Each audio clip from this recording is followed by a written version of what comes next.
దేవుని కడప శ్రీ లక్ష్మీ వెంకటేశ్వర స్వామి బ్రహ్మోత్సవాలకు అంకురార్పణ కన్నుల పండుగగా జరిగింది. ఉదయం ధ్వజారోహణంతో బ్రహ్మోత్సవాలు ప్రారంభమయ్యాయి. ఈ నెల 19న బ్రహ్మోత్సవాలు ముగుస్తాయి.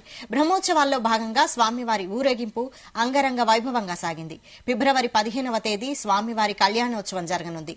ఫిబ్రవరి 19వ తేదీ సాయంత్రం 6 గంటలకు పుష్పయాగం జరగనుంది.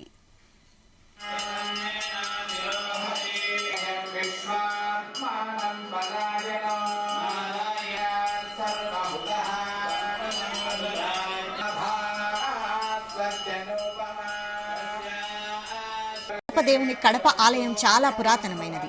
తిరుమల వరాహ క్షేత్రం అయితే దేవుని కడప హనుమాన్ క్షేత్రం. ఇక్కడ శ్రీ వెంకటేశ్వర స్వామివారు వెనుక భాగంలో ఆంజనేయ స్వామివారి విగ్రహం ఉంటుంది.